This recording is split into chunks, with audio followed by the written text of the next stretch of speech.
2011।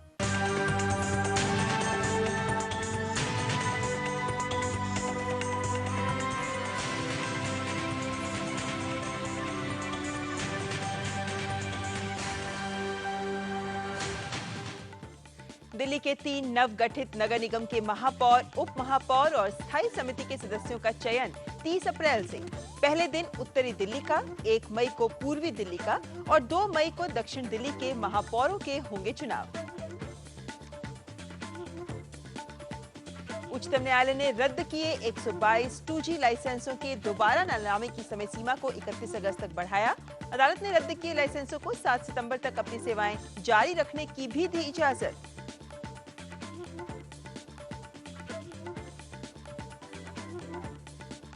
स्थायी निकायों और पंचायतों को ई-गवर्नेंस के माध्यम से बनाया जाएगा और मजबूत। पंचायती राज दिवस के मौके पर देश भर से आए पंचायत के प्रतिनिधियों का हुआ दिल्ली में सम्मान।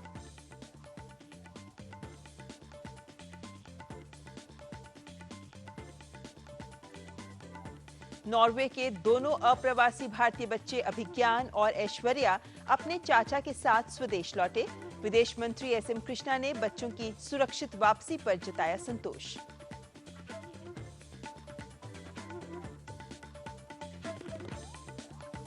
और IPL में आज के पहले मुकाबले में दिल्ली डेयरडेविल्स ने पुणे वॉरियर्स को 8 विकेट से हराया।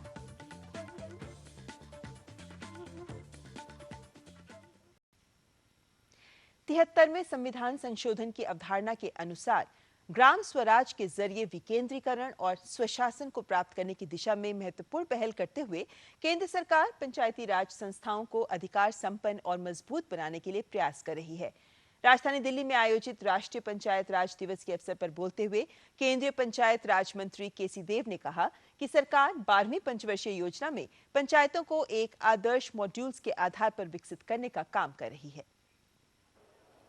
12वीं पंचवर्षीय योजना में पंचायत राज संस्थानों को और अधिक सशक्त और मजबूत बनाने पर केंद्र सरकार विशेष ध्यान दे रही है। राजधानी दिल्ली में राष्ट्रीय पंचायत राज दिवस के अवसर पर देश भर से आए जनप्रतिनिधियों को संबोधित करते हुए केंद्रीय पंचायत राज मंत्री KC देव ने कहा कि सरकार ई-पंचायत जैसी विभिन्न योजनाओं के माध्यम से पंचायत राज संस्थानों को एक आदर्श मॉड्यूल के आधार पर विकसित करने का प्रयास कर रही है। The central government has supported the capacity building of panchayats through the BRGF, the Rashtriya Gram Swaraj Yojana, which is known as the RGSY, e-Panchayat, and several other schemes of various central ministries. These schemes have enabled states to expand their outreach, develop training techniques and modules, and strengthen their institutions.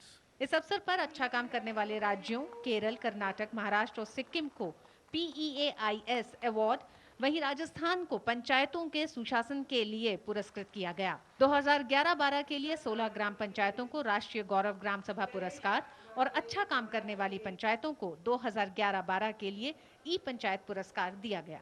गांव में रहने वाले तमाम भाई और बहन को मैं इस इनाम के लिए मुबारक देता हूं। ये एक या दो व्यक्ति का प्रयास नहीं है, ये निचले स्तर से लगाकर राज्य स्तर तक सबका एक सामूहिक प्रयास है और उसका परिणाम है कि लगातार दूसरे वर्ष में भी हमको अवार्ड मिल रहा है। हमें बहुत गर्व हो रहा है कि हमारे प्रदेश को ये अवार्ड मिला है और इसमें मैं समझती हूँ बेसिकली जो महिला सशक्तिकरण के तहत जो अवार्डीज है उससे इंस्पिरेशन लेते हुए मैं एक बहुत ही सकारात्मक हमारे लिए एक पहल हुई है। जहाँ पंचायत राज का जन्म हुआ वहाँ अगर पुरस्कार मिलता है तो और भी हमको फक्र होता है और मैं आपके इस चैनल के माध्यम से बधाई देना चाहता हूं पूरे देशवासियों के जो पंचायत राज के जनप्रतिनिधि हैं कि ज्यादा से ज्यादा उस गांव के अंतिम व्यक्ति जो उस ढानी में रहता है उसका भी विकास हो। इस अवसर पर ग्राम स्तर पर अच्छा काम करने वाली 117 पंचायतों को पंचायत सशक्तिकरण पुरस्कार दिया गया। My block panchayat developing many projects for the poor peoples in my block panchayat. So many thanks and for Government of India and Government of Kerala. आगे जाके जो इस तरह का कार्यक्रम होता है इससे महिलाओं का मनोबल बढ़ेगा और आगे भी वो अपने पंचायतों के लिए बहुत अच्छा कार्य करेगी। महिलाओं को जो भी जिम्मेदारी दी जाती है वो बखूबी निभाती हैं। वो अब हम वार्ड पंच से वार्ड स्तर से लेकर के राष्ट्रपति पद तक अगर हम देखते हैं तो महिलाएं अपनी जिम्मेदारी बखूबी निभा रही हैं। पंचायतों के जरिए आज देश में मौजूद 28 लाख लोग लगभग 600 जिला पंचायतों, 6000 मध्यवर्ती पंचायतों और 2,30,000 ग्राम पंचायतों के जरिए गांधी जी द्वारा देखे गए ग्राम स्वराज के सपने को न केवल पूरा कर रहे हैं, बल्कि लोकतांत्रिक भागीदारी के जरिए अंतिम पंक्ति में बैठे आम आदमी की आवाज को भी बुलंद कर रहे हैं। ओपी यादव के साथ ऋतु वर्मा, डीडी न्यूज, दिल्ली। और अंत में एक नजर सुर्खियों पर। दिल्ली के 3 नवगठित नगर निगम के महापौर, उप महापौर और स्थायी समिति के सदस्यों का चयन 30 अप्रैल से। पहले दिन उत्तरी दिल्ली का, 1 मई को पूर्वी दिल्ली का और 2 मई को दक्षिणी दिल्ली के महापौरों के होंगे चुनाव।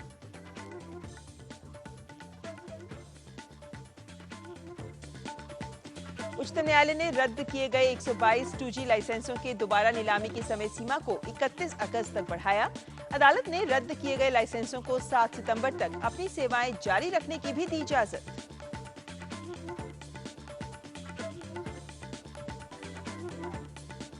स्थानीय निकायों और पंचायतों को ई-गवर्नेंस के माध्यम से बनाया जाएगा और मजबूत।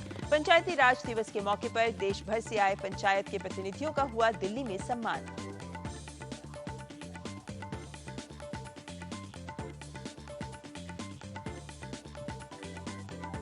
नॉर्वे के दोनों अप्रवासी भारतीय बच्चे अभिज्ञान और ऐश्वर्या अपने चाचा के साथ स्वदेश लौटे। विदेश मंत्री एस एम कृष्णा ने बच्चों की सुरक्षित वापसी पर जताया संतोष।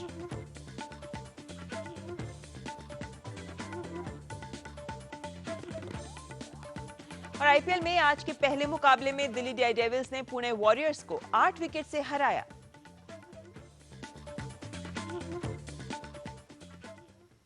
राजधानी समाचार में फिलहाल इतना ही। नमस्कार।